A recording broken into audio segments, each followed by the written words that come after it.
c'est les Lucas Filles. Bonjour Claire. Bonjour Aurélie. Alors aujourd'hui, enfin, on fait l'épisode sur les parallèles entre Relo et La Belle et la Bête de Cocteau. Je bassine Claire avec ça depuis des mois et elle a fini par craquer. Oh, t'exagères, c'est moi qui te l'ai remis dans les pattes. Justement, Oui, tu l'avais c'est vrai. complètement zappé. Je me suis dit non, mais T'as il eu est temps de faire pitié de plaisir. moi. Non, j'avais pas pitié, j'ai voulu te faire plaisir. Allez, donc, et puis on s'était dit en février, mois de l'amour, allez, on va essayer de retrouver quelque chose d'un peu romantique. J'aime bien que le mois de l'amour soit quand même le mois le plus court de l'année. C'est dire un peu l'état de la société. Et pourtant, c'est une année bissextile, donc normalement, on ne s'en sort pas trop mal cette année, mais bon, on a un jour de plus pour célébrer l'amour. Donc voilà, on va s'attaquer à La Belle et la Bête de Cocteau, parce que tu avais écrit un méta en deux parties, où tu relevais un nombre assez impressionnant de parallèles, aussi bien thématiques que visuels, entre l'œuvre de Cocteau, donc le classique de 1946, et Le Réveil de la Force. Et moi, ça m'avait beaucoup intriguée, parce que quand j'avais vu Le Réveil de la Force, je me disais, bon, je voyais les liens avec La Belle et la Bête de Disney, mais je trouvais que c'était beaucoup plus pertinent avec Cocteau, et je me disais, personne d'autre a dû le voir, en tout cas les Américains l'ont pas vu, et patatras, ça tombe bien, il y a une Française anglophone qui l'avait vu. Donc, Ouais, voilà. c'était le destin du coup, hein. C'est comme ça qu'on a C'est commencé comme ça que notre je t'ai connexion. connue. Exactement. Exactement. Parce que il est dans mon top 10 ce film et c'est un peu comme le dernier Jedi, t'as jamais fait le tour de tout le sous-texte de ce film, hein. En le rematant pour préparer ce podcast, j'ai encore trouvé des trucs. Donc, voilà, c'est vrai que les Américains, là, alors, il est pourtant connu de plein de cinéphiles, Oui. pas seulement aux États-Unis, chez les Asiatiques aussi, il y a des gens qui sont sensibles à ce film-là. Il y a vraiment des vrais fans, mais c'est vrai que le film a été beaucoup passé à la trappe avec les nouvelles versions. C'était la première version filmée de La Belle et la Bête, donc qui fait date. Et puis aussi parce qu'il y avait ce traitement si particulier de Cocteau qui le définissait comme un rêve dormi debout. Oui. Alors c'est vrai qu'il y a toute la qualité onirique du poète, de l'artiste, hein, et ça a vieilli considérablement, on conseille de le voir. Moi je sais qu'en le re-regardant pour le film, je me faisais la réflexion qu'il y a quand même des choses qui passaient difficilement aujourd'hui. Il y en a d'autres qui ont bien tenu le choc des années, et puis bon, le fait que ce soit en noir et blanc fait qu'effectivement c'est intemporel. Peut-être qu'en couleur ça aurait moins passé. Ça aurait moins bien vieilli, ouais. Peut-être. Je suis d'accord. Et c'est vrai qu'il a quand même essayé plein de techniques cinématographiques au niveau de ce qu'on appellerait aujourd'hui les effets spéciaux, qui là étaient plutôt des effets de théâtre, hein, presque. Hein, des effets pratiques en tout cas. Voilà, il y a encore des choses qui fonctionnent très très bien. Et puis moi ça faisait longtemps que j'avais pas revu le film en entier avec le générique de début. Et en relisant l'espèce d'avant-propos qu'il écrit à la craie sur un tableau d'école, il invite les adultes à retrouver leur regard d'enfant, à cette espèce de naïveté et à se laisser emporter par ces 4 mots magiques qui sont « il était une fois » ou qu'on pourrait traduire aussi « il y a bien longtemps dans une galaxie lointaine, très lointaine ». Je pense que le propos de nous inviter à retrouver le regard d'enfant, c'est quelque chose qu'on peut retrouver normalement dans Star Wars. Et ça m'a beaucoup frappée en revoyant le film en intégralité pour préparer l'épisode en fait. Alors normalement, c'est vrai que ça ne devrait pas surprendre nos auditeurs qu'on remette La Belle et la Bête sur le tapis. Alors on a beaucoup parlé sur comprendre la postlogie, mais c'est vrai qu'on est peut-être plus parti sur Disney ou sur le conte en général en tout cas, on va dire. Là, c'est vrai que c'est plus l'œuvre, le produit de Cocteau qui va nous intéresser. Mais évidemment, on vous invite à peut-être revoir ce qu'on pouvait dire sur La Belle et la Bête. Clairement, J.J. Abrams s'en est inspiré. Je pense que c'est vrai que les gens sont restés focalisés sur la version Disney parce que là, c'est un produit Disney également, Le Réveil de la Force. Et il y avait effectivement des phrases qui sont sorties, ou comme on avait parlé du thème musical de Ray, qui sont sorties de La Belle et la Bête de Disney. Mais La Belle et la Bête de Disney également doit beaucoup à Cocteau parce que les objets qui parlent ou qui sont animés, c'est pas du tout dans le récit de base. C'est une pure invention de Cocteau, ça. Ah, complètement. Et on retrouve aussi... déjà, il s'est inspiré de la version de Madame le Prince de Beaumont et non pas de Madame de Villeneuve. Donc c'est un choix... Il aurait pu faire un mix des deux, mais finalement, il a préféré la version légèrement plus récente. Et c'est vrai qu'il a fait le choix de faire ce château très très angoissant. Il passe beaucoup de temps à installer l'ambiance du château. Alors il y a aussi des différences entre la version Disney et la version Cocteau. Celle de Cocteau est plus proche du conte. Elle est proche du conte, mais il a fait cet ajout qui a également été repris par Disney, qui est l'autre figure masculine. Oui. Alors, Cocteau, l'autre figure masculine, on sait pourquoi il l'a sorti, hein, c'est parce que Jean Marais, il en avait marre d'être sous un masque, hein, que c'était dommage de gâcher ce beau visage pendant l'ensemble du film. Et ce beau torse nu, hein, aussi. Voilà, donc il y a un moment, pour faire plaisir, à mon avis, je pense que c'est purement ça, hein, pour faire plaisir à Jean Marais, il a dit, je vais te coller un rôle où on va pouvoir te voir, et donc c'est un prétendant de Belle, qui pourtant, normalement, dans l'histoire, n'en a pas, en tout cas, qui n'en veut pas, ça ne l'intéresse pas, autant les sœurs ont des prétendants tant qu'elles sont riches et bonnes à marier. Belle les envoie bouler tout de suite. Donc elle devrait même pas être intéressée par Avenant en plus. Limite, c'est pour pas l'appeler prince charmant, voilà, exactement. Ok, bon, voilà, qui est Avenant que de nom, mais qui est effectivement assez proche de Gaston dans le sens où on le voit au début en train de tirer à l'arc. Enfin, il est en mode, il est en mode chasseur. Il est assez frontal avec elle. Il lui manifeste très clairement ses sentiments. En plus, il arrive par derrière et tout. Il a un comportement de prédateur, il est assez Exactement. imbu de lui-même. Enfin, il est avenant. C'est-à-dire toute la beauté extérieure cache une laideur intérieure, hein, parce qu'il est avide de richesse, il est joueur, il est parieur. Il boit, il se bagarre avec le frère, ils se mettent quand même sur la gueule. Ouais, mais en même temps, c'est lui qui persuade le frère de signer auprès d'un usurier juif, alors en plus, qui est bien typé, on se croirait dans Ivanhoé. Hein. Donc voilà, c'est lui qui contribue à provoquer la ruine de la famille. Il n'a d'avenant que le nom et le physique. Hein, sur lequel Cocteau, bien sûr, s'attarde, puisqu'ils étaient amants à l'époque. Donc voilà, il se fait plaisir. Puis il a même un mouvement de cheveux, à un moment donné, les sœurs, les harpies lui disent « Mais qu'est-ce que tu fais là ?» Il fait un petit mouvement avec ses cheveux. « Je fais ce qui me plaît. » Studio Line, le moment Studio Line, qui a été piqué peut-être pour Ben Solo, enfin Kylo Ren dans l'épisode 7. Le moment Studio Line. Ouais, voilà, bon. Et néanmoins, c'est clair que Gaston est inspiré d'Avenant encore plus massif. Ils se sont allés avec les lourdes bottes pleines de boue, mais ouais, c'est une invention de Cocteau qu'ils ont reprise parce qu'ils l'ont trouvé chouette. Même, tu vois, le fou, finalement, c'est le frère. Oui, un petit peu, c'est Ludovic, il y a un air de famille. Ouais. Et ce qui est intéressant, c'est que du coup, Cocteau a introduit cette espèce de triangle amoureux, mais il a fait aussi une chose très intéressante, c'est qu'il a mis en parallèle Avenant et la Bête. La Bête est bonne. Elle le dit à Belle le premier soir où elle va la voir souper avant de lui demander en mariage pour la première fois. Elle dit « Mon cœur est bon, mais je suis un monstre. » Et elle lui répond « Il y a bien des hommes qui sont plus monstrueux que vous et qui le cachent. » Je ne pense pas qu'à ce stade, elle fasse référence à Avenant particulièrement, mais la suite du film démontre ça, c'est-à-dire qu'ils sont le miroir l'un de l'autre. Donc ça, forcément, c'est très intéressant. C'est d'autant plus intéressant que la première fois qu'on a Avenant et Belle dans la même scène, c'est au-dessus d'un miroir. Oui. Elle est en train de nettoyer le parquet qui reflète... Alors que c'est lui qui a tiré une flèche, qui a foutu le bordel dans la chambre des sœurs, qui a renversé le pot, et Belle se retrouve à nettoyer. Et il lui dit « Belle, vous êtes tellement belle que même le parquet veut refléter votre image » ou je sais pas quoi. Enfin, il la baratine, quoi. Il est lourdeau avec elle, hein, il lâche pas l'affaire. Il lance une flèche au début, hein, c'est pas la flèche de Cupidon, mais alors il est tué à la fin par une flèche également, donc un bel arc hein, pour ce personnage, littéralement. Exactement. Il a un arc parfait. Et il est tué par une vierge chasseresse qui est Diane à la fin. Donc il voulait que Belle devienne son épouse et elle lui dit spécifiquement je veux rester fille et vivre avec mon père. Et à la fin, il est tué par la statue d'une déesse qui est censée être restée fille. Dans le pavillon de Diane, ouais. Dans le pavillon de Diane, voilà. Il a été assez lourdingue avec les métaphores de Diane et du bain d'Actéon, hein, d'ailleurs, hein, parce que c'est vrai que les extérieurs du château sont sur le mode chasseur. C'est un château qui existe vraiment, je crois que c'est celui qui est à côté de Senlis. J'ai oublié le nom du château. Donc on peut aller faire La Belle et la Bête en costume si on a envie. Donc effectivement, on a des statues de Diane, des statues de cerfs, des statues de chiens. De chiens de chasse. Ouais. Puis il y a la question aussi de cet endroit qui est fermé, où il y a un petit lac là, donc donc c'est un peu comme le bain des nymphes ou le bain de Diane aussi, où elle le regarde en train de boire.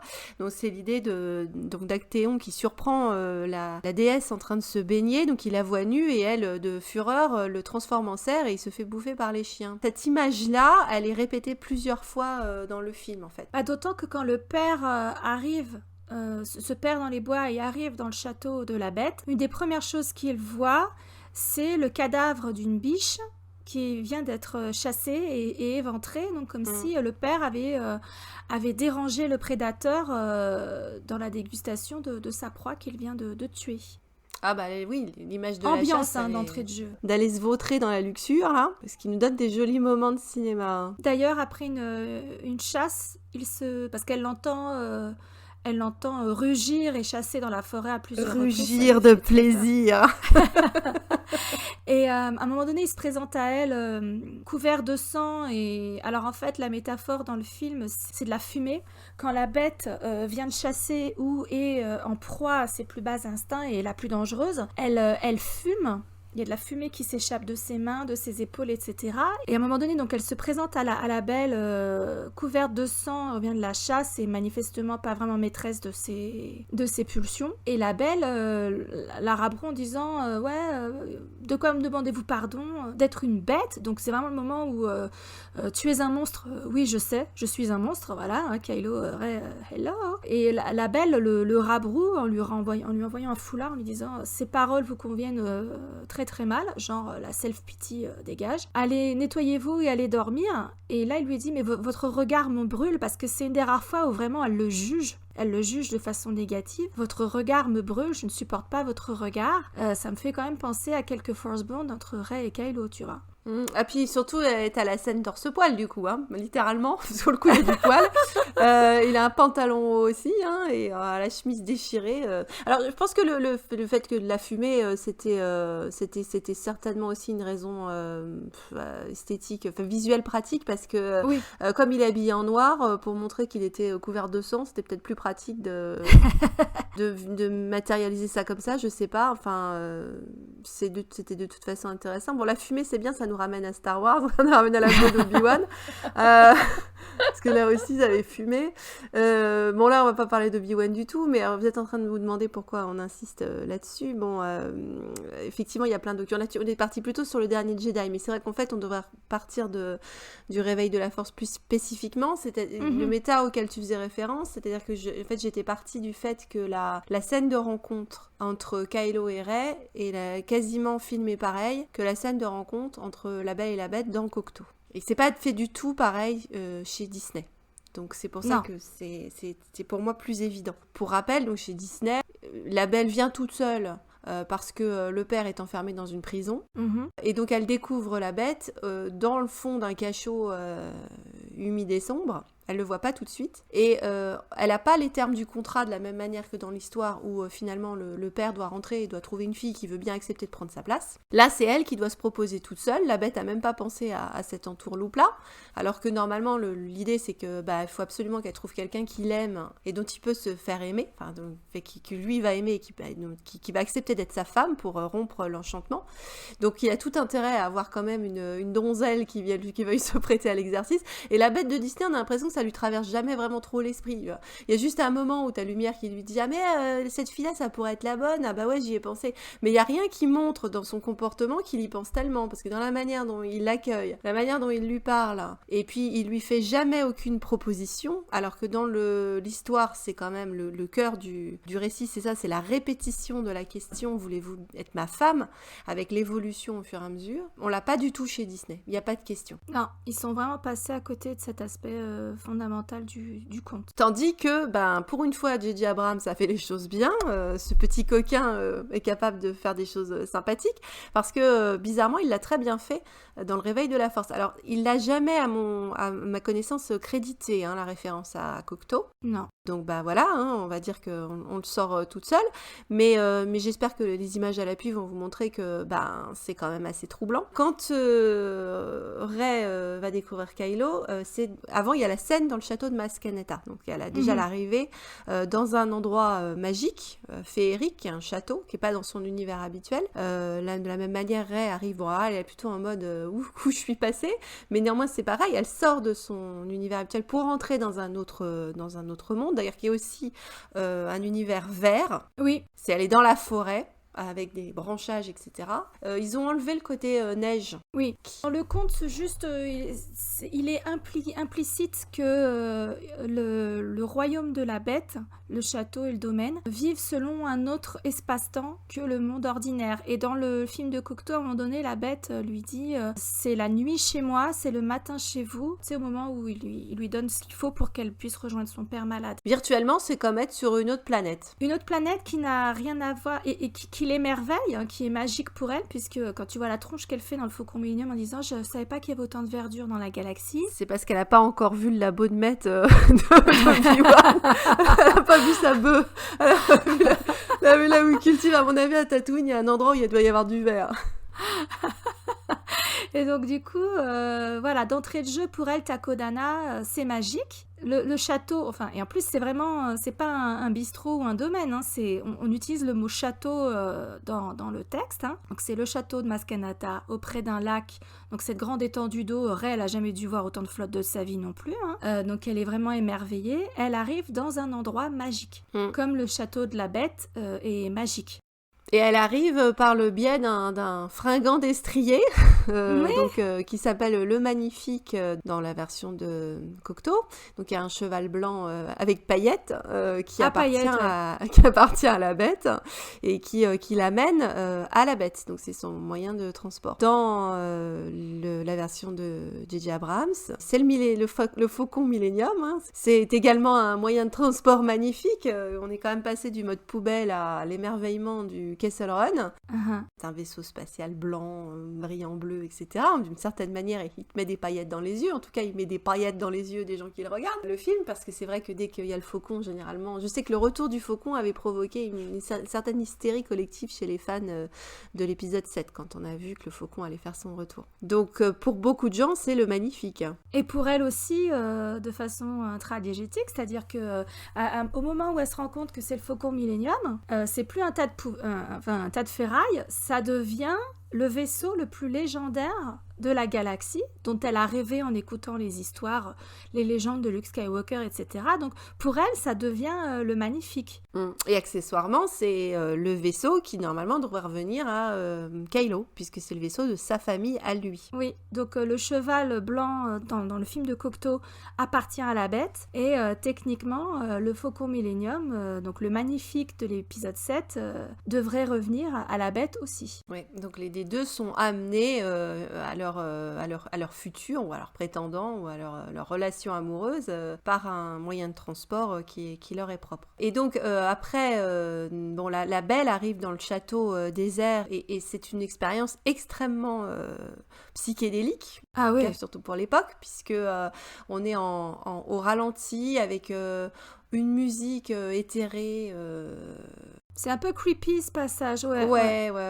Il y a les fameux, donc les candélabres qu'on avait déjà vus finalement avec les séquences avec le père, donc c'est vrai que peut-être que c'est même dommage finalement qu'on les ait vus avant, parce que l'effet aurait été encore plus frappant, mais c'est vrai qu'on est dans un univers bizarre, avec des portes qui parlent, des rideaux qui bougent, et elle avance au milieu de ce couloir comme si elle était sur roulette. Mais elle est sur roulette. Elle est sur roulette.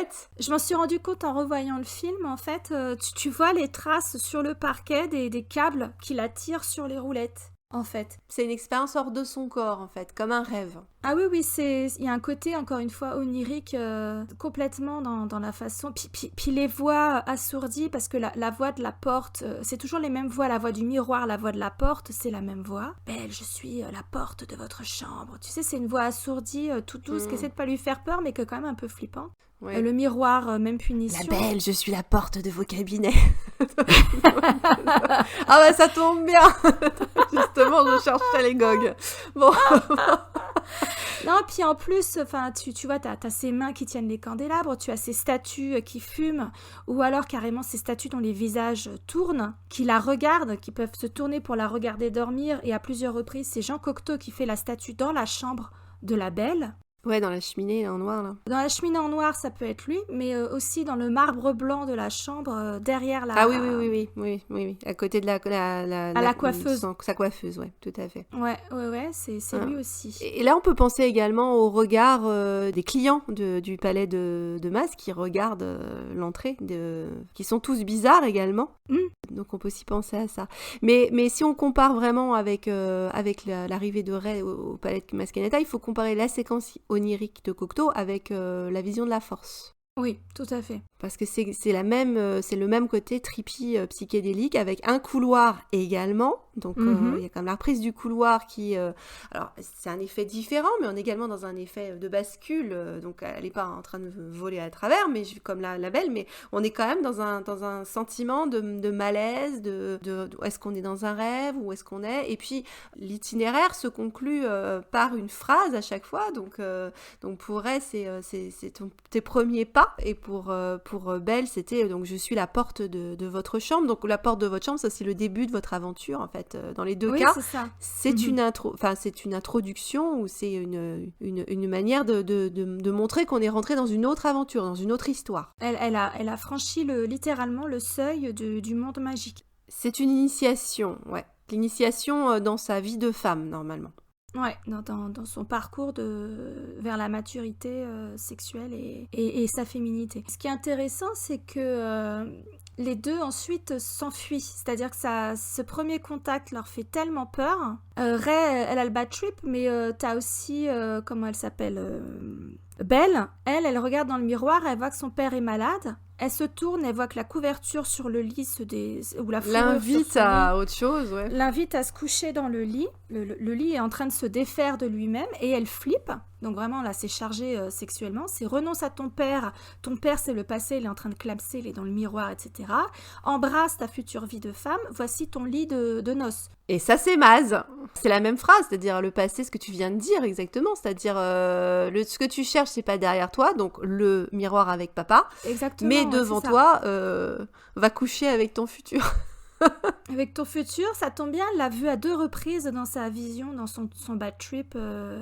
Voilà quoi. Donc les deux s'enfuient. T'as des escaliers, etc. T'avais très bien fait le parallèle, vraiment visuellement. Ah, j'ai pas compté les marches, mais ça pourrait presque. Les premières marches.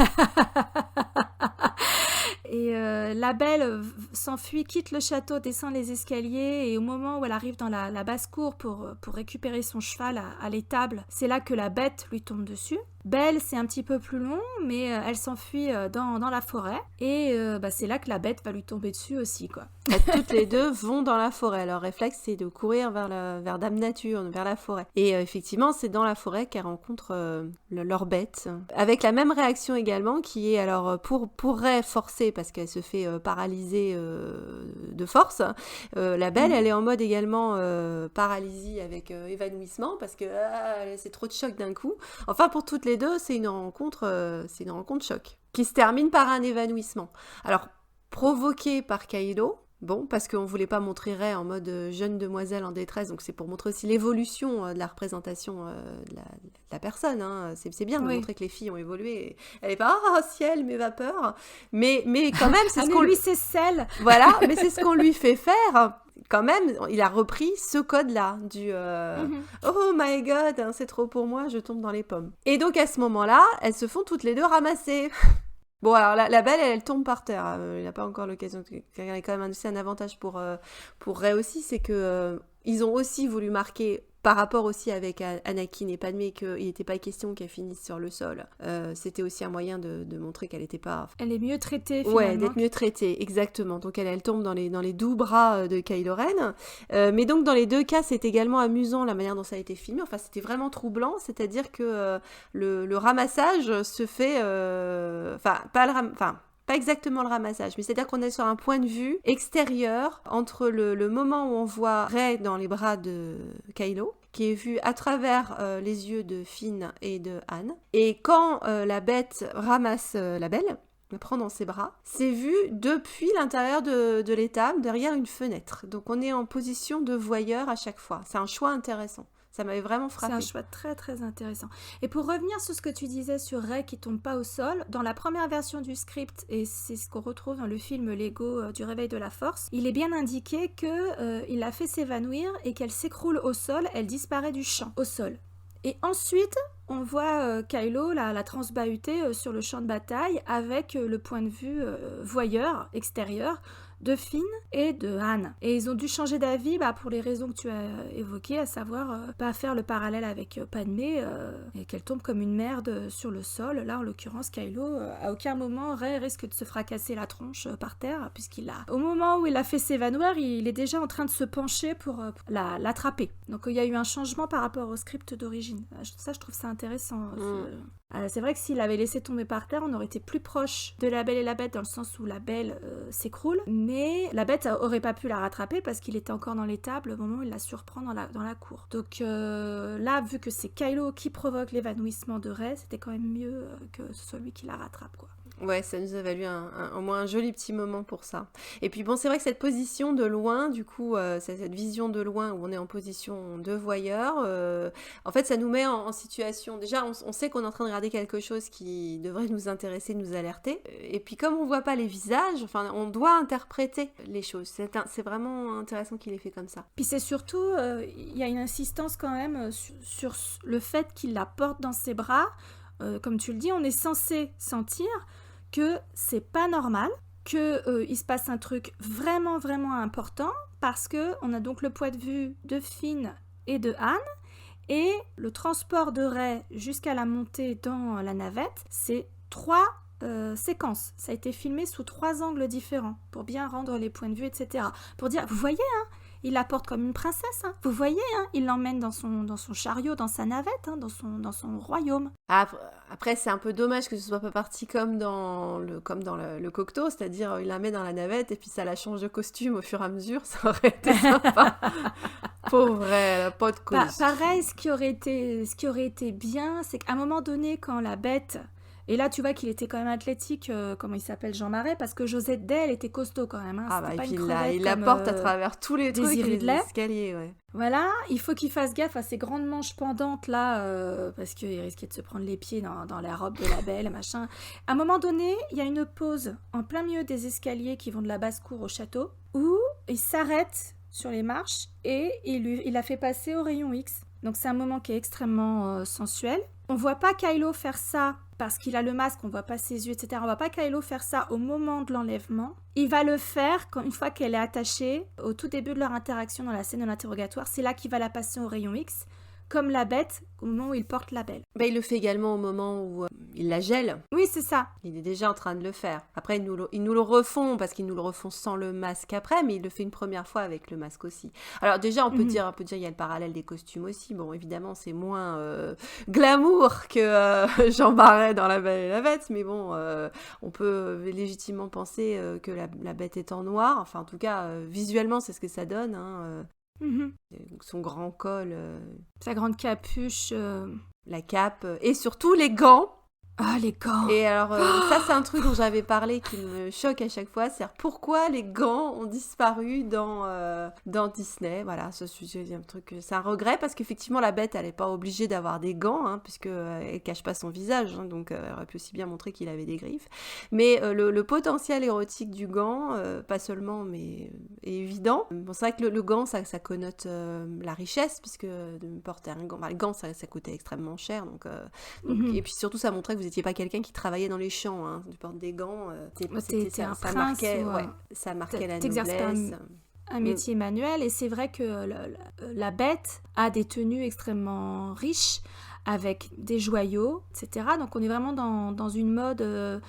c'est un mix entre le 16e et le 17e siècle, on va dire. Donc il a une tenue extrêmement riche. Tu vois que c'est du velours, même si tu n'as pas accès à la couleur. Les textures sont très belles. C'est vrai que du coup, ça manque un peu de fraises et de corset dans Star Wars. Le réveil de la force. Ouais, mais Voilà, tu vois, c'est ça. ils lui ont mis un col roulé, hein, donc d'une certaine manière, ils lui ont Ouais, mis un truc qui est contraignant. Enfin, ils ont fait une version adaptée, hein. Ils n'allaient pas lui faire un costume à la Eddie Redmayne dans Jupiter Ascending, là. ouais. Pouvait pas faire ça, mais c'est vrai qu'en lui mettant un col comme ça haut, c'était une manière aussi de repartir sur ce côté rigide du personnage. Puis il est très collé-monté, il est très princier dans sa première interaction avec Ray. Il la rabaisse en disant toi, une pieuse d'épave, machin. Il est fier comme tout de dire qu'il a eu accès aux archives impériales, machin. Ouais, mais c'est en quoi il est différent de la bête, parce que la bête est pas arrogante. Justement, ça aussi, c'était la bête est très comme dans le conte, c'est-à-dire il est jamais agressif, ni méchant, ni en colère. C'est pas du tout Mhm. dans son. Il dit tout de suite, mais non, mais je suis un mec gentil, moi. C'est juste que je suis très moche. Voilà, mon cœur est bon, mais je suis un monstre et en plus je suis sot. Je n'ai point d'esprit. Voilà. La belle lui dit vous avez l'esprit de vous en rendre compte. Donc c'est Ouais, ce qui bon, est déjà t'imagines pas Kylo en train de dire ça à la première interaction. Non, Au effectivement. contraire, il est plutôt à lui montrer, non mais attends, en fait, en dessous, je suis un beau mec. Et tu me causes meilleur parce que je suis quand même quelqu'un de haut placé. Donc, c'est pas exactement la même démarche. Ouais, c'est vrai. Parce que ce qui est intéressant aussi, c'est de voir comment les deux mecs essaient de mettre leur belle à l'aise en tenant compte de contextes qui sont très différents, même si elle est captive. Dans les deux cas, elle est captive volontaire. Dans le premier cas, elle ne l'est pas. Elle n'est pas captive de sa propre volonté dans le réveil de la force, mais tous les deux essaient de la mettre à l'aise. C'est-à-dire que Dans une scène de chaise, c'est important de le dire, ils sont coincés sur une chaise, toutes les deux, avec la bête qui tourne autour. qui tourne autour comme un prédateur, c'est lui qui en apparence a le pouvoir. En tout cas, c'est comme ça qu'on est censé l'interpréter. Dans la scène de La Belle et la Bête, c'est très vite corrigé ça, parce que quand Belle dit à la Bête vous êtes le maître, et lui dit non, il n'y a dit ici de maître que vous. Donc voilà, au niveau de l'échange de pouvoir, du rapport de force, les choses se rétablissent comme ça. Dans le réveil de la force, c'est Rey qui reprend le pouvoir. C'est-à-dire que Kylo était en position de pouvoir parce qu'elle était attachée, etc. C'est d'elle-même qu'elle reprend le pouvoir quand ils ont cette espèce de joute de l'esprit. Mais moi, il y a un truc qui m'a frappée, auquel j'avais pas pensé avant, c'est que dans cette scène de l'interrogatoire, quand Rey se réveille, c'est la première fois que Kylo a baissé sa capuche en la présence de quelqu'un d'autre. Donc il n'a pas encore tombé le masque, mais à l'exception de la scène où il a cette espèce de monologue avec le masque de son grand-père, où il est dans la partie privée de ses appartements où il ne sera pas dérangé, c'est la première fois qu'il a descendu sa capuche. Donc il a parfaitement conscience que le combo masque plus capuche, c'est hyper intimidant. Et comme il essaie de la mettre à l'aise, elle n'est pas dans le noir, elle n'a pas été blessée, il est accroupi, etc., dans une position de soumission, et il a baissé sa capuche. J'avais jamais fait le lien avant, mais c'est un indice supplémentaire qu'il essaie de pas trop l'intimider, en fait, de pas lui faire peur. Je Oui, sais et pas ce que puis t'en penses. tout de suite, oui, t'as raison, tout à fait. Enfin, il lui parle des autres en disant, quand elle dit mais où sont les autres, il dit ah mais les truands, les criminels et les gredins hein, qui normalement t'entourent. Enfin, pour signifier qu'elle est moins en danger finalement avec lui qu'avec les autres. Mhm. Ce que j'ai bien aimé dans La Belle et la Bête en le revoyant, alors moins, du coup, elle est en noir. Je trouvais ça dommage finalement qu'elle soit en noir Oui, et pas en blanc. dans Ça ce m'a premier repas, c'est bizarre, oui, alors qu'elle est en blanc pratiquement tout le temps. C'est assez curieux. Enfin, en tout cas, dans les couleurs claires, c'est assez curieux qu'elle soit en mode Dark Lily, tu vois, pour le premier dîner. C'est assez bizarre.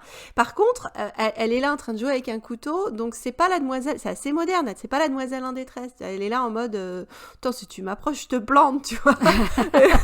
Et pour le coup, Ray, si elle n'était pas attachée, le planterait. Et ça, pour le coup, tu retrouves justement dans la rencontre entre les deux. Alors, c'est que des fois, les scènes sont un peu mélangées. Mais c'est vrai que les deux, en fait, la scène de rencontre, elle tient en deux étapes dans les deux films. Il y a le ramassage de la belle compte dans la forêt, avec Rey qui part en mode agressive à lui tirer dessus quand il la gèle et tout, et l'interrogatoire. Et donc, oui. en fait, ça fait 4 scènes à mettre un petit peu en parallèle et qui parfois se mélangent au niveau de la temporalité. C'est pas toujours...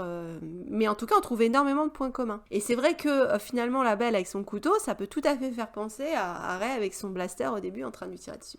Finalement, là on a Kylo qui synthétise Avenant et la bête. C'est-à-dire que physiquement c'est avenant, une fois qu'il a retiré ses oripeaux, ses artifices, physiquement c'est avenant, mais à l'intérieur il est encore une bête. Il est à la fois l'un et l'autre. tu vois. Là où c'est bien dissocié en deux personnages dans le film de Cocteau. Ouais, ça redevient compliqué à la fin quand même, vu qu'ils se retrouvent avec le visage, mais c'est vrai que bon, c'est l'idée qu'à mon avis, c'est un peu... Enfin, justement, c'est l'idée que c'est un peu la synthèse des deux. Oui. Enfin, je pense que justement, dans Cocteau, on revient un peu à ça, à la fin. C'est-à-dire, un homme, c'est à la fois un homme et une bête. Enfin, il y a deux côtés d'un homme, si tu veux, d'une certaine manière. Mais ce qui est aussi frappant, c'est le fait qu'il y ait les mêmes phrases qui soient prononcées. La fameuse phrase du « n'ayez pas peur ». Ah oui. Dans les deux cas, dans la scène de chaise, la phrase « n'ayez pas peur » est prononcée. Et avec le gant, la main gantée tournée vers la belle. Ouais, même si elle lui tourne le dos dans la scène de Cocteau, mais c'est vrai que c'est la même approche. Oui. Ça, c'est vraiment frappant. Dans la scène d'interrogation, il y a aussi un autre point, c'est-à-dire que justement, quand la bête dépose la belle sur le lit et elle se penche dessus, à ce moment-là, la belle ouvre les yeux et donc est encore une fois re-effrayée par le visage de la bête qu'elle voit pour la deuxième fois.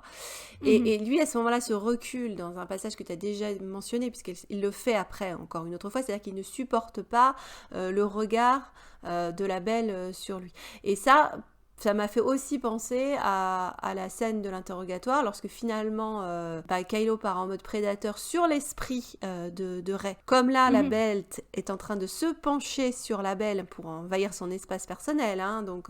Ah bah là, oui. Alors pour le coup, ceux qui veulent partir en tentative de viol... C'est leur choix, mais en tout cas, c'est l'idée d'effectivement d'un acte sexuel. Hein, Ah bah la main droite de la bête repose sur le bassin, j'ose pas dire le pubis, de la belle à travers la crinoline. Hein. Ouais, c'est sexuel. C'est extrêmement sexuel. Hein, on reparlera du lit aussi après. Ouais, le lit aussi. Mais là, symbolisme. qu'est-ce qui se passe justement? En le regardant, on va dire, elle se défend, elle le renvoie à son... Elle re-rentre dans sa tête en lui reprojetant ce qu'il est lui, c'est-à-dire un monstre, et qu'elle peut pas désirer quelqu'un comme ça. Et donc il la laisse, il s'en va, il recule. Et ben c'est exactement pareil dans la scène d'interrogatoire, puisque quand lui est en train d'essayer d'envahir son esprit, ce qu'elle ne supporte pas, elle retourne les choses en allant dans son esprit à lui, en lui renvoyant une image qui lui fait peur. Il se rend compte que c'est un petit garçon effrayé et qu'elle l'a très bien perçu, qu'elle l'a très bien vu. Ah bah elle est allée direct sur la jugulaire. Hein. Voilà. Comme la belle voit la bête, Rey voit Kylo comme il est. Et donc du coup, même prise de pouvoir de la belle finalement dans les deux scènes. Parce qu'il lui dit Belle, il ne faut pas me regarder dans les yeux. Et au début de l'interrogatoire, Kylo, t'as l'impression qu'il a la supériorité parce qu'il est sur le côté, donc on est fixé sur son visage à lui quand il commence à découvrir l'univers intérieur de Rey. Où il lui souffle sur la nuque, il la sniffe, enfin je veux dire, c'est extrêmement... Enfin, on vous renvoie vers notre vidéo sur le sexe dans Star Wars, mais c'est un comportement de prédateur, hein, sexuel, quelque part. Ou d'animal, hein, en tout cas. D'animal, voilà, exactement. En plus, il est très très animal. Elle vient de le traiter de créature dans un masque, etc. Maz Kanata a fait référence au premier ordre à ces bêtes, donc voilà, c'est pas subtil du tout. Et au moment où ils sont face à face et où ils ne lâchent pas le contact visuel, ils se regardent les yeux dans les yeux, ils sillent à peine. C'est vraiment effectivement en parallèle avec quand la belle se réveille et qu'elle regarde la bête pile dans les yeux et elle le transperce, quoi. Tu parlais de la fumée avant. Kylo, il apparaît aussi un peu souvent dans la fumée. Oui, dès sa première apparition. Surtout quand il se comporte pas bien, il apparaît dans la fumée. Oui. Il apparaît, comme tu le dis, la première apparition, c'est dans la fumée. Quand Rey elle le voit également dans cette espèce de boyau là, dans la forêt, le moment où il apparaît devant elle, c'est également, on a une espèce d'effet de fumée à ce moment-là. Oui, parce qu'elle tire et il y a une espèce de brume en fait dans le petit vallon, là, dans le petit fossé. Et quand elle rouvre les yeux sur Starkiller, quand il est en train d'attaquer Finn, il y a également une espèce d'effet de fumée, une espèce de confusion avec les sabres, etc. Il y a aussi cet effet-là. Donc la fumée, elle lui est associée. Elle est également là au moment où Anne tombe dans le vide. Il y a également une impression de fumée dans le bas. Oui. Évidemment, La Belle et la Bête ne joue pas sur les couleurs puisque c'est un film en noir et blanc. On retrouve cette idée de quand elle voit le regard de Rey sur Kylo, il est essentiel, de la même manière que la Belle, on la voit plusieurs fois en position d'aller espionner ou découvrir des éléments. Elle voit la Bête dans son état bestial. Ce qu'il a de pire, oui. Quand il s'abreuve dans la fontaine, enfin dans l'espèce de lac que tu as mentionné. Parce qu'elle explore le domaine et elle tombe sur lui en train de boire comme une bête, vraiment dans la mare. Donc il peut mettre tous les beaux atours qu'il veut, etc. Là, il est réduit vraiment à sa bestialité la plus pure et à ses aspects les moins glorieux. Et c'est exactement ce qui se passe quand Rey voit Kylo faire des horreurs, quoi. Elle le voit dans ce qu'il a de pire à ce moment-là. Et lui la voit pas tout de suite. Par exemple, dans la scène de la mort de Han, il l'a pas vu à ce moment-là. Et elle le surprend en pleine bestialité, dans ce qu'il a de pire. Dans ce qu'il a de pire. Et au moment où il lève la tête, je pense qu'il se passe plusieurs choses dans son esprit à lui. C'est-à-dire, oh putain, je viens de tuer mon père, c'est une horreur. Aïe aïe aïe, le blaster de Chewie. Oh putain, le traître. Oh non, il est avec ma chérie, elle m'a vu. Oh merde, il faut que je rattrape ma chérie. Et que je me venge de ce traître. Tout ça, c'est sa faute. Tu vois, il y a tout ça qui se passe aussi, je pense, dans la tête de Kylo à ce moment-là, quoi. Les éléments, là, sur le réveil de la Force, je crois qu'on a fait le tour, mais c'est vrai qu'on peut en retrouver après, même chez Rian Johnson, puisque il y a le fait que ce soit la Belle qui fasse les premiers gestes vis-à-vis de la Belle. Oui. C'est-à-dire qu'il y a le rituel qui s'instaure entre eux, déjà, du tous les jours, à 7 heures, faut qu'ils bouffent ensemble. Mm-hmm. Donc, il devient une présence dans sa vie. Au début, c'est pénible, elle en veut pas, c'est « Oh putain, la corvée, je dois encore manger avec la bête ». Et puis au fur et à mesure, ça devient nécessaire. Oui. Et si ça ne se passe pas, c'est un manque. Oui. Et elle va au-devant de la bête, elle va au-devant de lui. Et elle également, tu disais, quand elle le voit en train de boire comme un animal, à un moment, elle lui tend la main pour lui donner à boire, pour qu'il boive directement de sa main. Alors ça, chez Disney, c'est repris en mode va manger ton porridge dans un bol. Bon, c'est un peu dommage. Par contre, dans Le Dernier Jedi, là, Rian Johnson nous a fait quelque chose de joli, puisqu'avec les Force Bond, finalement, il y a cette idée d'un rendez-vous qui est inéluctable, sur lequel ils peuvent pas choisir et qui devient une habitude. Oui. Et qui se répète et qui est imposé à Rey, qu'elle choisit pas, elle doit se taper ces rencontres où ils doivent discuter. Et à la fin, elle va chercher cette rencontre. Elle la provoque. Puisqu'elle provoque la dernière rencontre où elle tend la main, comme la Belle, pour créer cette intimité entre les deux. Elle lui tend la main. En sachant qu'en plus, dans la novélisation, c'est très clairement dit, envie de le toucher. Oui. Elle a envie de toucher ses cheveux, son visage, etc. Comme dans La Belle et la Bête, finalement, à un moment, la Belle est là en train de caresser le poil de la Bête. Mm-hmm. Il y a une envie de toucher à un moment. C'est d'ailleurs extrêmement sensuel quand la Belle donne à boire à la bête. Enfin, il boit dans ses mains, etc. Donc tu peux imaginer le contact de la langue sur la main. Voilà. Ça râpeux. Voilà. Ah, je sais pas s'il a une langue de chat, hein, peut-être pas, mais... Non, c'est intéressant, c'est qu'elle, je crois qu'il lui demande si ça la dégoûte pas. Elle dit non, ça me plaît. Ça me plaît. Donc tu sens quand même qu'elle commence... parce qu'au départ, la première rencontre, le premier dîner, il lui dit je vous répugne, vous me trouvez bien laid. Et elle lui répond je ne sais pas mentir, la bête. Et donc quand, je sais pas combien de jours, de semaines plus tard, c'est elle déjà qui va au-devant des rencontres avec lui. Et c'est elle qui propose de lui donner à boire quand il lui dit qu'il a soif. Il lui demande, mais je vous répugne pas. Il doit être surpris parce que c'est vrai que c'était son premier instinct à elle. Et elle lui répond, non, cela me plaît. Donc ça veut dire qu'on a quand même franchi un gap monumental. Mais je voudrais revenir sur le deuxième Force Bond quand Kylo dit oui, tu as ce même regard. Je sais ce que tu vas dire. C'est vrai? Pardon. Ouais, je sais très bien ce que... Non, mais je sais très bien ce que tu vas dire, mais dis-le. Il y a deux choses en fait. Le même regard que celui que tu avais dans la forêt quand tu m'as traité de monstre. Moi, je pense que ça rejoint ça. Je ne supporte pas votre regard. Tu sais, quand il apparaît plein de fumée, la bête. Votre regard me brûle, je ne supporte pas votre regard. Donc je pense que là, c'est pareil, en fait. Le regard de Rey brûle Kylo. Il supporte pas son regard parce que elle le voit comme un monstre et lui, il supporte pas, quoi. Et la deuxième chose, c'est l'eau sur le gant. L'eau de Rey se retrouve sur le gant de Kylo, alors que Belle fait boire à la bête dans ses mains nues. Tu vois, il y a un truc peut-être avec la flotte comme ça. Ah, donc t'as pas dit ce que je pensais, c'est-à-dire moi par rapport au deuxième Force Bond, je pensais plutôt à la maman, la bête qui dit, quand justement il se fait caresser, il dit mais vous me caressez, vous me flattez comme vous flatteriez un animal. Mhm. Et la belle lui répond, mais vous êtes un animal. Et donc là, pour moi, c'est la seconde session de la force, en Ah, mode, tu me regardes comme tu me regardais dans la forêt quand tu m'as appelé un monstre, mais tu es un monstre. ouais, comme si c'était une évidence. Peu ou prou, c'est exactement la même réplique. C'est vrai. C'est vrai que ça progresse plus vite dans les Force Bond. J'ai l'impression dans le film de Cocteau, la relation se noue de façon plus fluide, plus progressive. Un Force Bond ou deux de plus, ça aurait pas été du luxe à mon avis dans l'épisode 8, mais bon, ça fonctionne quand même, hein, puisque de toute façon, le regard de la belle change sur la bête, donc c'est-à-dire c'est notre regard qui change. Donc il y a quand même tout ce poids associé au regard, à la perception de la belle dans les deux films. Oui, bah c'est au fur et à mesure l'acceptation de la masculinité, c'est-à-dire que Ouais. ce qui lui faisait peur, qui la répugnait, qu'elle trouvait horrible et dégoûtant, finit évidemment par l'intéresser, l'intriguer, lui faire de l'effet, hein, voilà, c'est ce qui se passe au fur et à mesure. Je trouve qu'effectivement, là, dans le Cocteau, la belle, elle tient, enfin, elle est badass, hein, finalement, elle envoie bouler Ah oui, oui. fréquemment. Elle a du caractère, hein.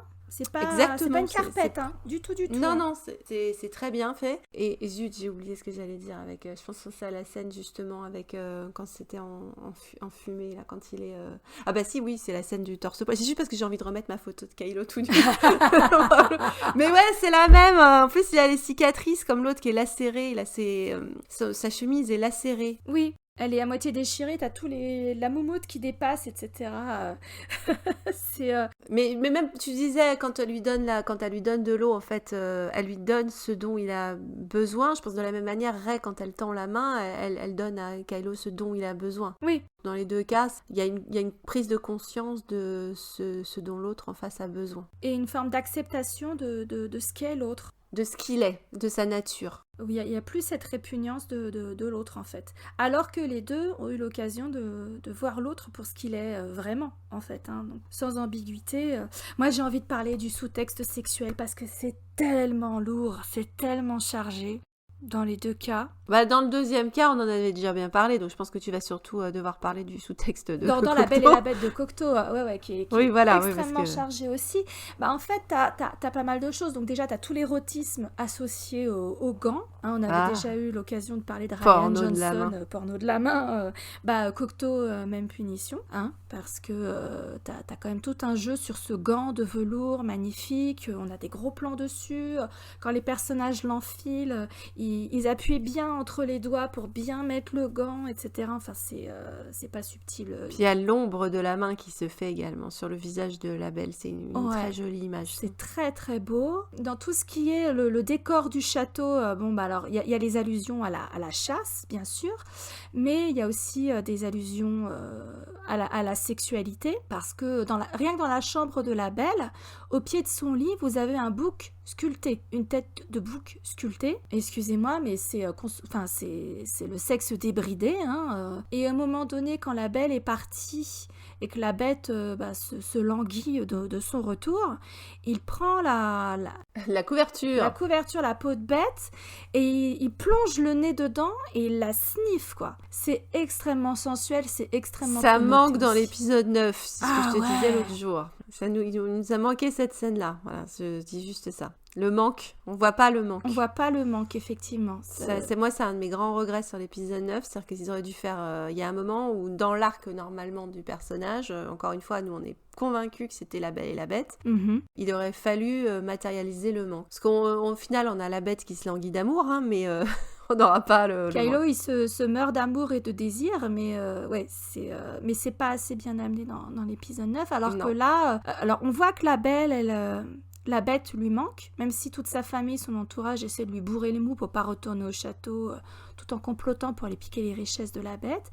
Elle, on voit que au-delà du fait qu'elle a promis de revenir, qu'elle veut pas causer sa perte, être dans le château avec lui, ça lui manque. Et lui, il dépérit de son absence et il sniffe la couverture, et t'as plein de scènes où t'as quand même ces statues antiques nues. À un moment donné, il rentre dans la chambre de la Belle, c'est vers le début de leurs échanges. Il rentre dans la chambre de la Belle sans sa permission et elle le trouve dans la chambre et il lui fait un cadeau, elle le sort, elle dit sortez de ma chambre, etc. Donc il sort de la chambre, il est tout dépité et au moment où il va passer, changer dans le couloir, il met la main sur une statue antique et la main s'attarde sur la poitrine de la statue antique. Donc t'as plein de trucs comme ça dans le film. En sachant que le cadeau qu'il a laissé, c'est un collier qui se met justement sur la poitrine. Ouais. C'est un collier qui s'attache comme ça. D'ailleurs, ça me fait penser au collier de Passahana qui, encore une fois, a été traité n'importe comment. Mais bon, voilà, c'est d'autres trucs qui va m'énerver. Donc, on va en parler. Passons.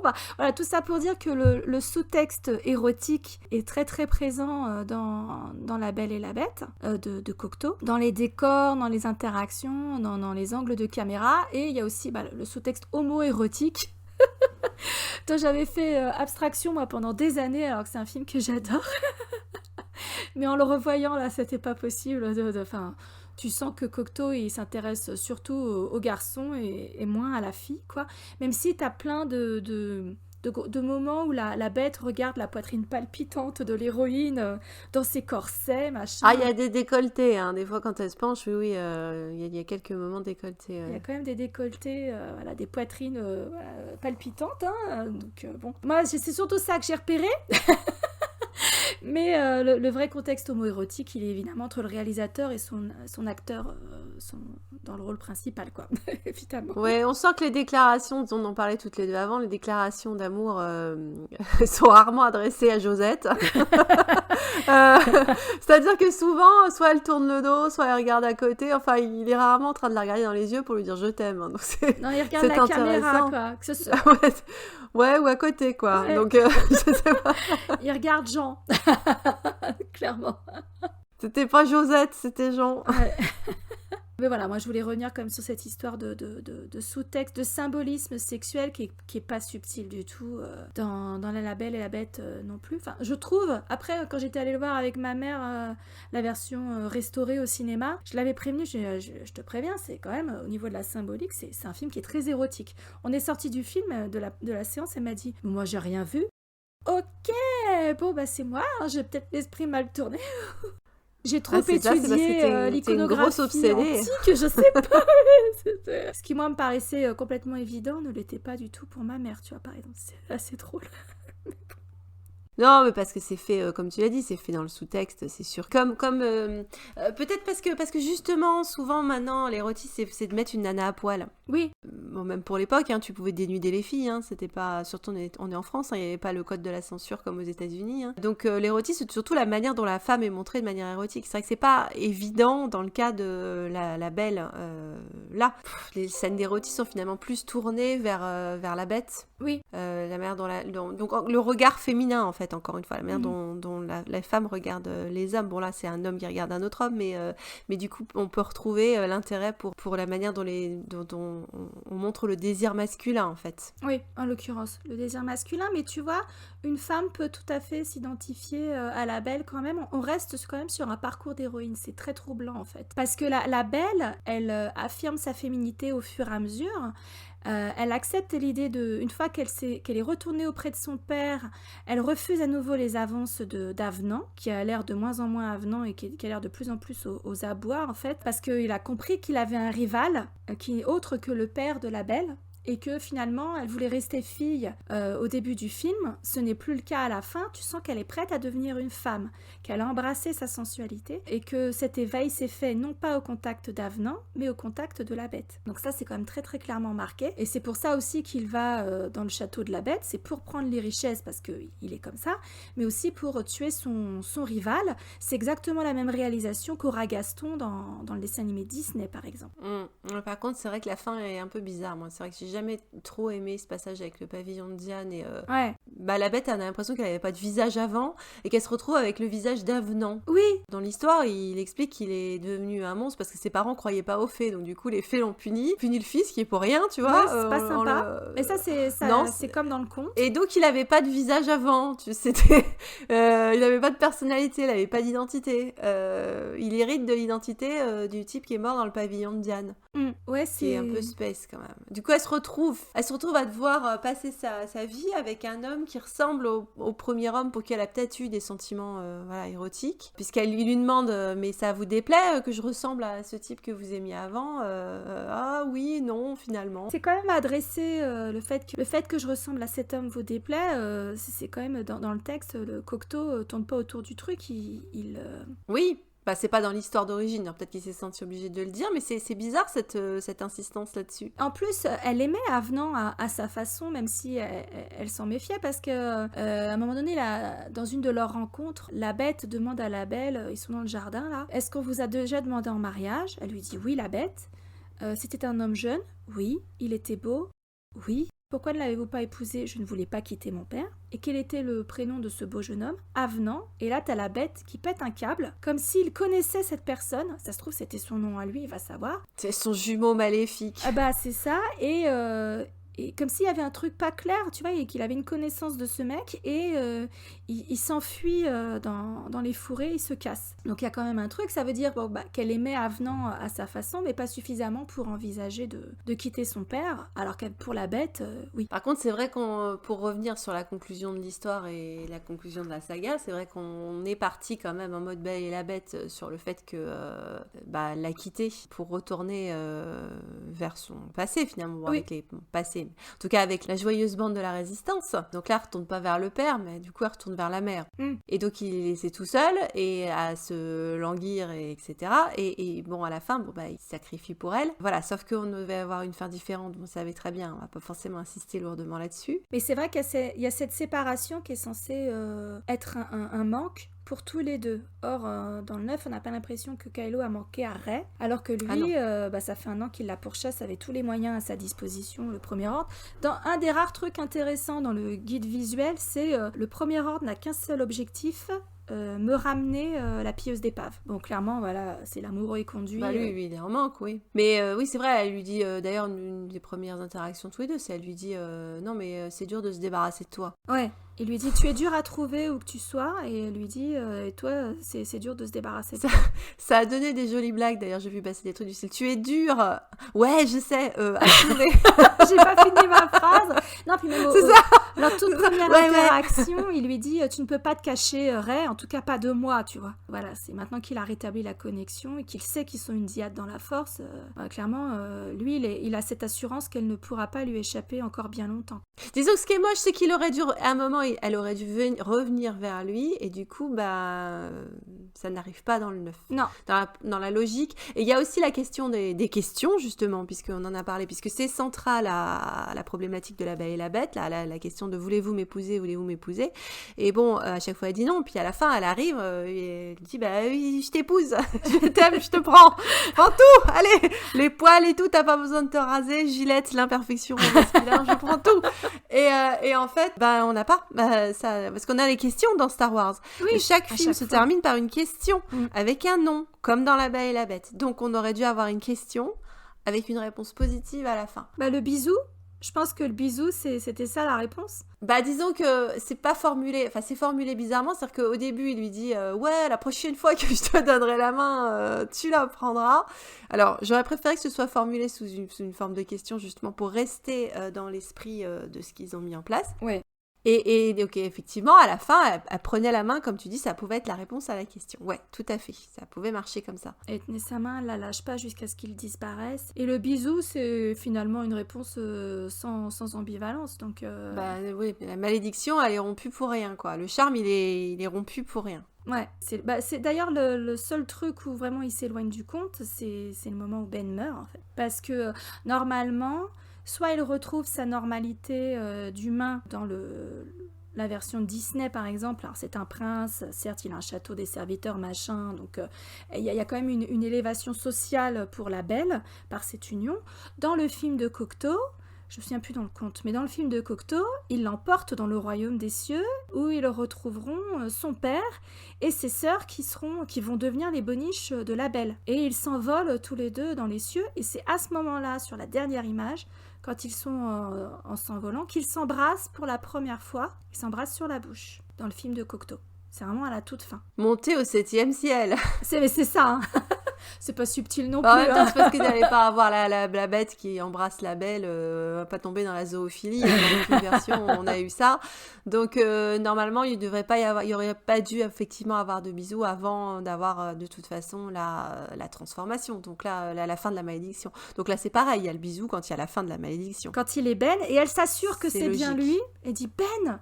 Et là, il se sourit pour la première fois, et elle voit que le monstre, la bête, Kylo Ren, elle embrasse pas Kylo Ren jamais, mais elle embrasse Ben. Donc là, ça colle avec le conte aussi. Surtout que musicalement, c'est gonflé parce qu'on a exactement les mêmes trompettes dans la scène où Rey s'en va dans son vaisseau, en laissant le pull de Ben sur le sol, que les trompettes de La Belle et la Bête, le dessin animé. Ouais. C'est les mêmes. Et on se dit, c'est bizarre comment ça a été calé, quoi. Et puis pareil, dans la bande-son du film de Cocteau, t'as les trompettes La triomphantes à la fin Les quand il trompettes de la renommée. Ouais. Les trompettes de la gloire, on aurait dû avoir ça, mais là, les trompettes glorieuses, ça fait moins. Tout de suite, ça fait moins dans l'épisode 9. Mais c'est vrai que même dans l'épisode 9, on trouve des parallèles avec la Belle et la Bête. Il y a vraiment que la conclusion qui... Ah, mais ouais, la conclusion, ça me bouffe, parce qu'en plus, les dernières phrases qui sont échangées entre la Belle et la Bête dans le Cocteau, c'est quand tu lui dis je vais t'emmener très loin pour devenir la reine de mon pays. Alors, on vous rappelle que Kylo était un prince à l'origine, qu'elle lui demande c'est loin. Alors tu penses à la galaxie très très lointaine quand tu te dis attends. Elle dit t'inquiète, on va y aller en volant. Ça tombe bien, ils avaient un Faucon Millenium.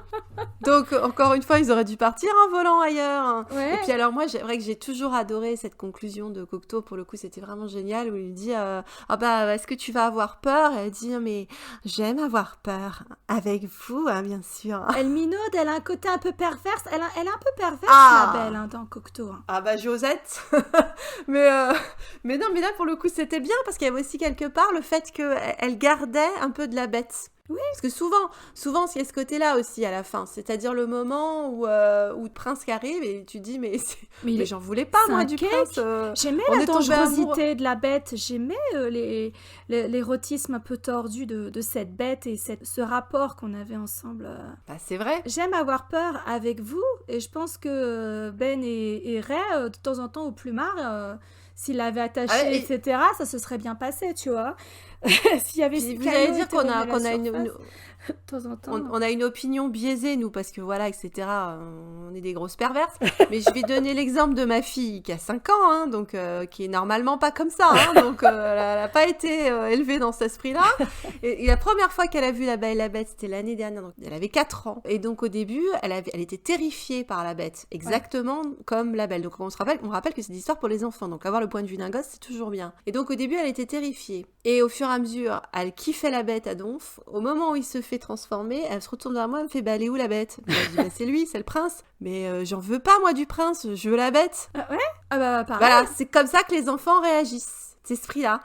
Et donc l'idée d'avoir gardé un peu de la bête finalement, de la dangerosité, mais de la dangerosité contrôlée, contrôlée du côté ça reste un homme viril, c'est juste ça, c'est tout. C'est pas émasculant. Alors pourtant quand on voit justement le prince à la fin, la transformation elle est super émasculante parce que tu le vois, mon Dieu. Alors là c'est il fait vraiment folle parisienne. On se croirait là, Henri III ou à deux doigts de Michou Michou là. Ah oui, c'est exactement ça, avec les bouclettes, mon Dieu. Ça c'est mignonne, allons voir si la rose, mais t'as pas envie d'aller l'accueillir la rose, je peux te dire. Là pour le coup tu l'accueilles pas, mais c'est vrai que ça fait pas rêver quoi. Il est on a ce qu'on a, et donc c'est vrai que l'idée quand même dans le dialogue qu'il ait pu garder son côté bestial. Mais en sachant que c'est un homme bien bon, etc. Donc ça va être une bête dans le lit, si vous voulez. Et c'est plutôt bien que ce soit formulé. Donc ça, c'était chouette par rapport à Kylo Ben finalement, parce que on disait toujours que c'est quand même, ça fait partie de sa personnalité, en sachant qu'en plus c'est une identité qui s'est créée quand il était enfant. Et encore une fois, il avait rien fait de mal quand il était enfant. Donc c'était une espèce d'alter ego qui faisait rien, mais qui était juste une espèce de protection. Et l'idée de garder un petit peu de cette part d'ombre, de cette part obscure, purifiée, on va dire, encore une fois, qui est checkée par le fait que c'est un homme de bien qui a été racheté, c'était chouette, parce que finalement, elle aurait dû garder un peu de Kylo aussi, elle aurait dû aimer un peu cette part de lui aussi. Et ça, c'est complètement évacué à cause du côté puritain pourri, quoi. Ouais, c'est ça. parce que on vous renvoie vers notre vidéo sur les méchants in love, mais c'est excitant quand même de garder cette petite part de danger, de passion et de... je crois que c'est dans les Vampire Diaries, à un moment donné, t'as Damon qui dit à Elena, toi t'as envie de connaître le grand amour, de connaître la passion, avec une petite pointe de danger, et je pense que c'est le fantasme de la plupart des femmes. C'est pour ça qu'on aime les bad boys, c'est pour ça qu'on aime les méchants in love. Mais je pense que c'est aussi parce que quand tu rencontres quelqu'un, tu te retrouves face à un étranger, en danger, t'es en danger finalement, tu connais pas la personne en face. Et c'est vrai que pour longtemps, en tout cas pour des jeunes filles, un homme quand tu l'as en face de toi, c'est c'est un peu une bête quand même, tu sais pas trop ce qui lui passe par la tête, le désir masculin se manifeste pas toujours de la même manière que le désir féminin, donc il y a cette appréhension.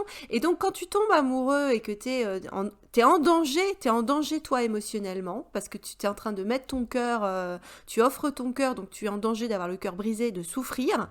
Et donc il y a ce côté, ce côté effrayant, il fait partie de la relation. Et donc après, ce que tu veux maintenir, parce qu'en maintenant l'idée de la bête, tu maintiens l'idée de tomber amoureuse sans arrêt de la personne, c'est-à-dire de rester dans l'état amoureux. Ouais. Et pas dans le côté ronronnant, on va dire, du couple qui est plus en danger au bout de 20 ans. Pas en danger d'aller voir ailleurs, mais tu vois, t'es pas en danger dans ta relation parce que tu connais la personne en face. Tu la vois justement plus avec les yeux de mais c'est quoi cette bête étrange en face de moi. Si tu dis c'est quoi cette carpette ou c'est quoi j'en sais rien, mais t'es plus dans le même truc. Donc je pense que vouloir garder ce côté bestial, c'est aussi cette façon de maintenir l'état amoureux de début. C'est pas pour rien que tous les contes se finissent au moment où ils se marièrent et vécurent heureux, parce qu'après c'est plus très excitant. Et puis c'est pas pour rien que dans la littérature qui cible les femmes, les romances, etc., les trucs à l'eau de rose, les moments les plus excitants, c'est la rencontre, c'est slap slap kiss kiss, c'est le conflit, c'est je te résiste, je te cours après, le jeu du chat et de la souris. Notre amour est impossible. Voilà, c'est ça. Et au moment où vraiment il y a la résolution, ils sont installés, etc., ça nous intéresse plus, fin de l'histoire, quoi. T'as éventuellement un épilogue dans les romans à l'eau de rose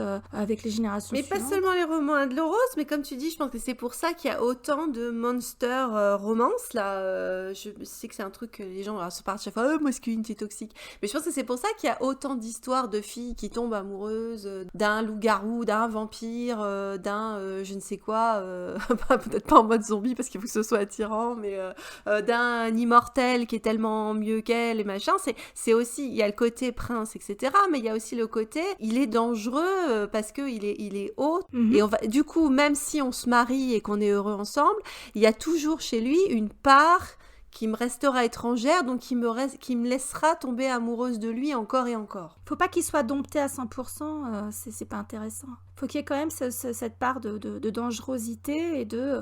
tous les jours, c'est un nouveau challenge, et tous les jours, il faut se réapprivoiser, et c'est ça qui est excitant, quoi. Et c'est pas pour rien que comme tu le dis, dans la littérature pour jeunes adultes, t'as les romans surnaturels, etc., les romances surnaturelles, ça a explosé depuis 10 ans, la bitlit, etc., même pour les femmes plus âgées. C'est ce que les femmes aiment. Oui, pas que les jeunes filles, mais c'est vrai que c'est quelque chose qu'on se crée au moment de jeunes filles, parce que je pense que ça reste de l'ordre du... Ouais, ça doit dire quelque chose probablement des relations hommes-femmes, mais... Je pense qu'il y a une forme d'atavisme, c'est ancré très... parce que même les femmes, il n'y a pas que les femmes hétéros qui aiment ces dynamiques, donc c'est quand même intéressant, ça. Il y a peut-être un commentaire à faire là-dessus, mais c'est ce que les femmes aiment. C'est pas pour rien que ce conte-là, c'est probablement le conte le plus plébiscité de... c'est le conte préféré de beaucoup de femmes, parce qu'excuse-moi, le prince de la Belle au bois dormant... sans intérêt, le prince de Blanche-Neige, il est sans intérêt. Ça, je crois qu'on l'avait déjà dit, je pense qu'effectivement, on avait dû le dire une fois, mais c'est vrai que je pense que ça reste entre Cendrillon et La Belle et la Bête, ce sont ceux que tu trouves universellement dans le plus de culture et le plus de versions différentes. Et je dirais dans les deux cas, je sais qu'on a tendance à mettre Cendrillon en mode passif, etc., surtout avec les films de Disney, et là je dirais non, parce que l'idée, on revient pour ça avec l'idée de l'héroïne badass, elle est badass aussi Cendrillon, dans le sens où c'est un personnage personnage résilient et qu'on n'est pas obligé d'être violente ou agressive pour être un personnage fort. Encore une fois, c'est un personnage qui, malgré les épreuves de la vie, n'a jamais perdu la capacité à espérer ou à aimer. Bah d'ailleurs, Belle, dans la version de Cocteau, c'est un peu une fusion entre la Belle de La Belle et la Bête et de Cendrillon, parce qu'au début, vraiment, elle est avec les deux sœurs qui sont des vraies harpies, on est dans Cendrillon, quoi. Elle nettoie, elle frotte, etc. Elle reste gentille, elle est extrêmement, voilà, elle est dans la résilience, etc. Mais face à son frère, face à Avenant et plus tard face à la Bête, elle s'en laisse pas compter, elle est badass aussi. Tu vois, leur bullshit, à aucun moment elle les laisse s'en sortir avec leur bullshit, quoi. Elle leur renvoie dans la tronche et elle pose des limites saines en disant non, là t'essaies de m'entourlouper, ou là c'est non. Et puis elle s'en laisse pas compter, alors que elle va pas dégainer un sabre, elle va pas, tu vois, c'est pas Julie Chevalier de Maupin, quoi. Donc... Et de toute façon, c'est vrai, tu as raison que La Belle et la Bête, c'est de toute façon une ressuscitée de Cendrillon. Mais c'est une ressuscitée de Cendrillon avec l'élément du fiancé qui est monstrueux et pas à la limite, je dirais que c'est le traitement du prince qui est franchement insupportable dans Cendrillon. Ah le oui, mec, complètement. il est complètement naze. Enfin, C'est un gros con. Enfin, il choisit rien. Il y a un fétichisme des pieds, voilà, c'est intéressant. C'est là aussi on pourrait faire un commentaire, mais... passe son temps à sniffer la pantoufle. Moi j'attends la version de Tarantino, tu vois. C'est même décevant que Tarantino soit pas intéressé à Cendrillon. Parce qu'il est y a tous fétichiste les éléments des qui lui pieds, plaisent. Mais oui, il est fétichiste des pieds, Tarantino. Tu peux pas avoir un film de Tarantino sans avoir des pieds nus. Donc je pense que c'est... j'attends avec impatience la version Cendrillon de Tarantino. Je pense qu'il devrait vraiment se pencher sur la question. Ce serait... Voilà quelque chose de moderne. Ah oui, ça j'irai voir, sans souci. Bon, je pense qu'on a fait le tour pour aujourd'hui. Est-ce qu'on a autre chose à rajouter ? Ouais. Non, je pense qu'on est pas mal. Et puis après, ça va être le poids des mots, le choc des photos, comme dans Paris Match. Je pense que c'est tous les parallèles visuels là, qui vont aussi plaider la cause de ce rapprochement qui t'a semblé évident. Et puis moi aussi, dans l'épisode 7 et puis finalement dans l'épisode 8 aussi, de façon un peu plus subtile. Ouais, et pas trop dans l'épisode 9, bien qu'il y ait un collier. Mais par contre, et une disparition et une rédemption. Mais par contre, oui, non, je pense que les parallèles sont évidents. Et puis, bon, si vous ne l'avez pas vu ou si ça fait longtemps, on vous conseille d'aller revoir La Belle et la Bête de Cocteau. Ce chef-d'œuvre du 7e art. Alors, c'est dommage que c'est jamais été revendiqué pour l'instant dans les références. On désespère pas qu'un jour, J.J. Abrams ou Ryan Johnson nous sortent que, ils ont bien bouffé du Cocteau quand ils étaient à faire leurs études et que ils ont pensé d'une manière ou d'une autre à ce film. Parce que, encore une fois, oui, on pense que l'héritage, il est assez évident.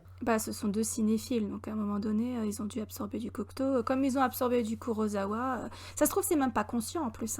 C'est non, ça certainement. Qui serait drôle. Faudrait qu'on pose la question un jour, si quelqu'un les connaît, posez la question.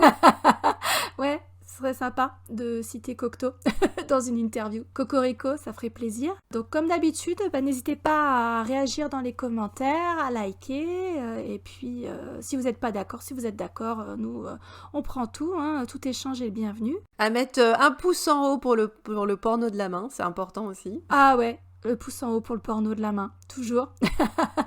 Et puis on vous dit à très bientôt. À la semaine prochaine.